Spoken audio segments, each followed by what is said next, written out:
Herzlich willkommen zu Coffee Break German. Welcome to the Coffee Break German Show. Ich bin Marc. Ich bin der Thomas. Wie geht's dir, Thomas? Gut, danke Marc. Wie geht's dir? Ja, gut, danke.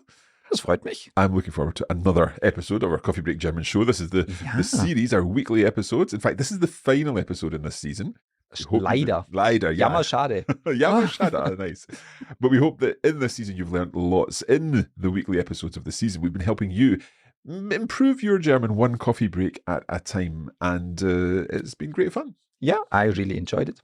If you've enjoyed it as well, please make sure that you subscribe to wherever you listen to this podcast. Or if you're watching us on YouTube, please also subscribe to our YouTube channel. Although this is the final episode of the season, there will be more content coming. So always, unless you subscribe, you'll not see that. Okay, Thomas, was lernen wir heute? A little bit different. We're only focusing on one word today. One word in a full episode? Yeah. Los geht's.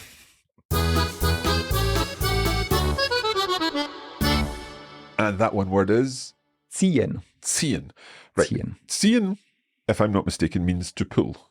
Yes, I would say it's its primary meaning. It's the word that you would see on a door. Like Ganz genau. Ziehen. Ziehen, do you know what the other one is? It's push. Drücken? Drücken, ja, drücken, sehr gut. Yeah. So ziehen und drücken. Good. Okay. So what's so great about ziehen? I think it's used so much in German, and it has a range of meanings. Mm-hmm. I think they can all loosely be translated with like to pull in English. However, you would probably use other words in English that are much nicer and more specific. But in German, we just use ziehen for a lot. Okay. Perhaps if we start with some examples, and when we're going through the examples, I'd like you to say the German sentences nice and clearly. We'll leave some time. Our listeners can repeat each German sentence, give some listening and reading and speaking practice wherever you're watching or listening.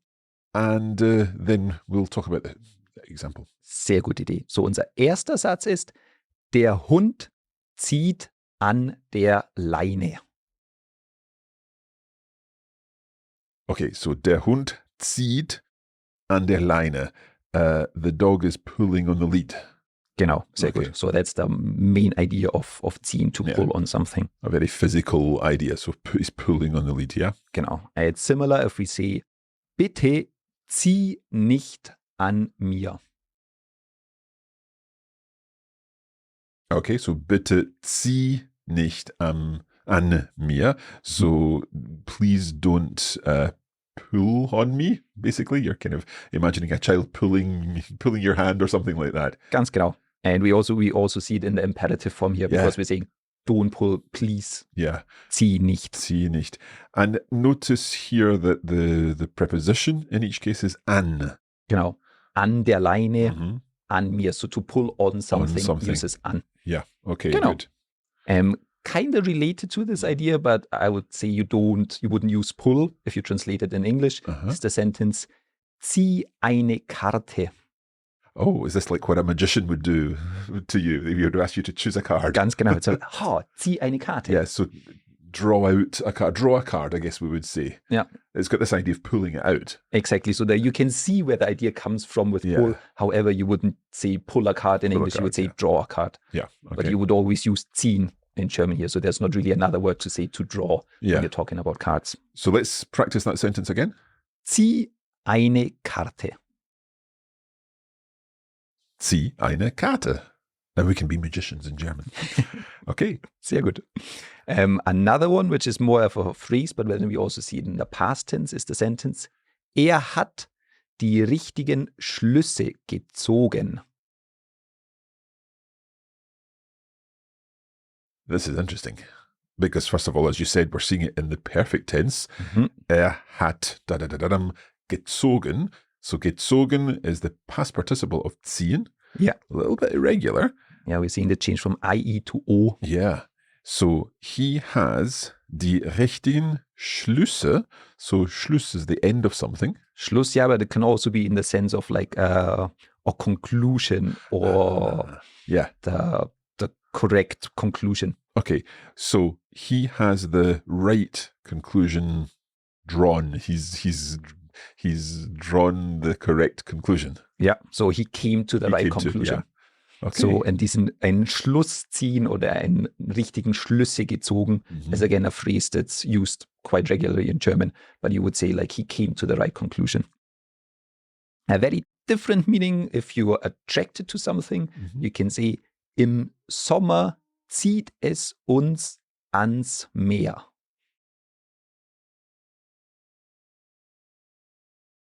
Okay, we're leaving the time for you to repeat. I hope you're repeating. Im Sommer zieht es uns ans Meer. A little bit of tricky grammar in there. Im Sommer, in the summertime, zieht es uns. So it pulls us. Yeah, so the es is our subject here. Yeah. So it pulls. Ans Meer, towards Meer. the sea. And we also saw an with waterways in an earlier episode of the season, I remember. Yeah. So ans Meer, an das Meer. Yeah. And in this sense, it's es zieht uns. It pulls us. So what pulls us? It's kind of the sea that's pulling us. It's the idea of the sea that's being pulled to, that we're being pulled towards. Genau. And you could also actually use that you make whatever draws you the subject. Yeah. So you could say, for example, dieses Haus zieht mich an. Right. So I'm drawn towards this house. Yeah. I think in English, we would swap that around, make it passive, rather than saying this house draws me towards it. Yeah. I'm drawn towards this house. Good. Okay, so I like that that's another meaning. And then again, a little bit of more of a set phrase, but also very common is in the sentence, es hat keinen Sinn. Wir müssen hier einen Schlussstrich ziehen. Let's hear that one again. So, es hat keinen Sinn. Wir müssen hier einen Schlussstrich ziehen.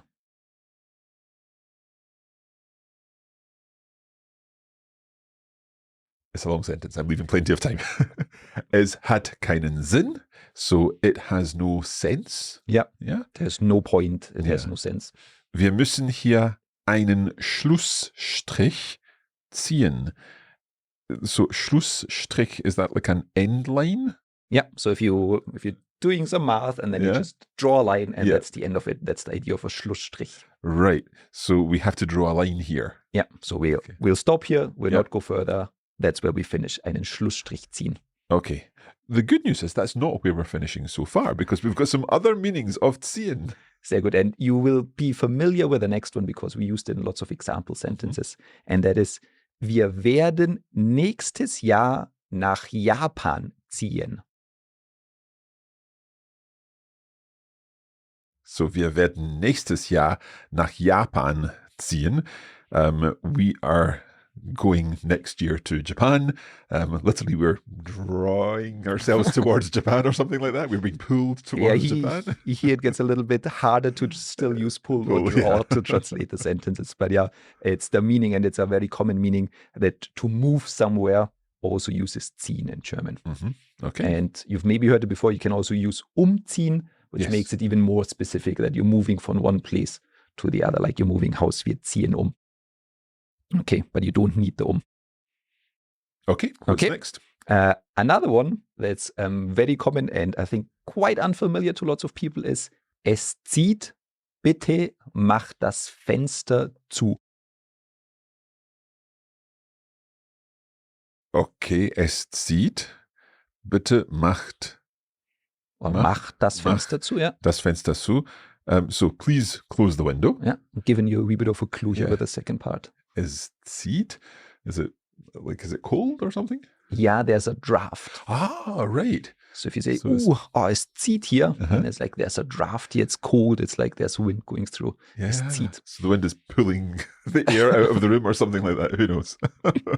So that's another one when you quite often and always in that set, like es zieht. Yeah. Like, hier zieht's, es zieht. Okay. And so just to practice the other tense that we saw earlier, es hat gezogen. So can we use this es zieht, meaning there's a draft? Can we also put that into the past? So there was a draft. Yeah. If you think of a setting for maybe a tunnel, you say like, in dem Tunnel hat es richtig gezogen. Like there was a real draft. It was really windy. It was really cold. Okay, good. Okay. Another, again, meaning which is very hard to translate with pull or draw. would be the sentence, der Tee muss 5 Minuten ziehen. Okay, so der Tee muss 5 Minuten ziehen. So the tea must like sit for 5 minutes in order for the flavor to infuse. To draw out. Yeah. Okay. So yeah, and you can use it for other things as well. So not just tea. If you say like, oh, das muss noch ein bisschen ziehen, it needs to sit for a little bit and the flavor needs to intensify. Right, okay. So like it etwas could be muss ziehen. a casserole dish or something like that. Could be. So everything that you basically let sitting to so the flavor intensifies, whether that's a dish or a tea. Okay. Okay. And then the last meaning of this, and it's again quite niche. It's only useful if you're really into your gardening. Okay. Zieht die Gurken in seinem Treibhaus. Okay, zieht die Gurken in seinem Treibhaus. So Treibhaus is like a greenhouse. Ja, perfekt. And the Gurken are Cucumbers? Cucumbers? So what's he doing? He's pulling them into the greenhouse or something like that? He's starting them off in the greenhouse. Ah, right. And it comes, again, there's another word with a prefix aufziehen, for example, is to raise, oder erziehen is to educate. But you can use it when you're talking about gardening, like something starting off as shoots. Yeah. You zieh die Gurken or zieht die Tomaten. Is that propagating? Propagate? I don't know that word in English. I don't know a lot about gardening, so it's maybe not propagating, but I seem to remember my dad talking about propagating things in his greenhouse. If it's starting things off until they're a bit bigger and then you plant them somewhere, then that's it. It's ziehen anyway. That's what we know. Okay. So yeah, these are some of the meanings. There's a whole range of set phrases like Schlussstrich ziehen or Schlüsse ziehen that I mentioned earlier. There's a whole variety, but I don't think we will go into all of them today. There's also lots of prefixes, lots of separable verbs with ziehen. Again, that opens a whole other door. Thomas, before we finish this episode, I think it would be good to do a little bit of a translation challenge. Yeah, totally. Do you feel up for it? I feel up for it. I hope our listeners do too. Maybe if you give us a sentence in English that we have to translate into German. Okay, yeah, no problem. He pulls the suitcase into the house. Also 10 Sekunden.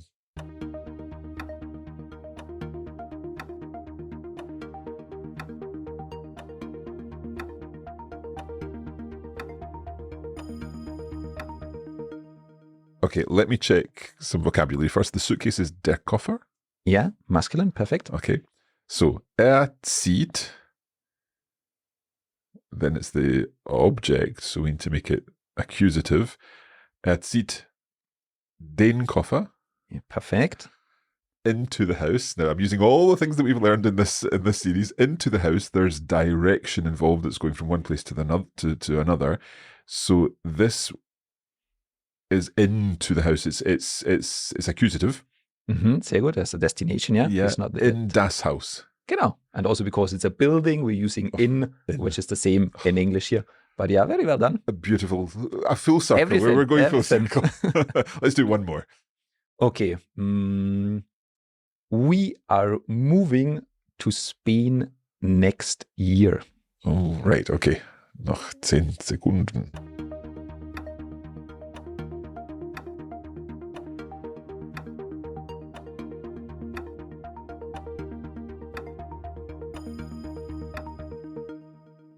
Okay, so we are moving. Now you said that we can use ziehen to move house, yeah? Yep. Can you also use umziehen? You can, yeah. Don't have to, but you can. Let's stick to ziehen. That's probably enough. So wir ziehen nächstes Jahr nach Spanien. Sehr gut, yeah.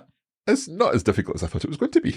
No, but you did really well. You put the time before the place. Yeah. So nächstes Jahr before nach Spanien, which comes up all the time. And also the right preposition nach Spanien because it's a country that doesn't have an article. An article. And if we had started with nächstes Jahr, then we simply would have said ziehen wir nach Spanien. Genau. Okay. And again, it just was to kind of bring home the idea that in English we use to move somewhere. So for lots of people, I don't think ziehen is the first association, just to show that ziehen has so many meanings and is often translated with something else.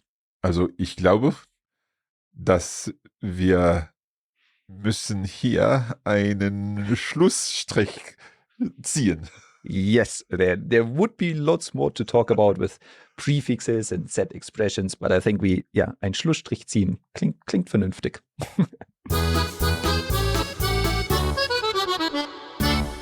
Obviously, there's been quite a lot in this lesson with lots of examples, and we hope that you've enjoyed repeating them after Thomas.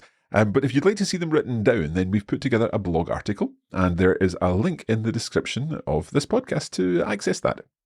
Also, if you enjoyed this lesson, if you would like to receive more content until maybe the next season of the show, or just to bridge the gap, feel free to subscribe to our regular free emails at coffeebreaklanguages.com/German. So, Thomas, vielen, vielen Dank. Sehr gerne, Marc. Es hat Spaß gemacht. And thank you to all of you for joining us for this season of the Coffee Break German Show. Vielen Dank fürs Zuhören und Zuschauen. Und bis zum nächsten Mal. Happy Coffee Breaking!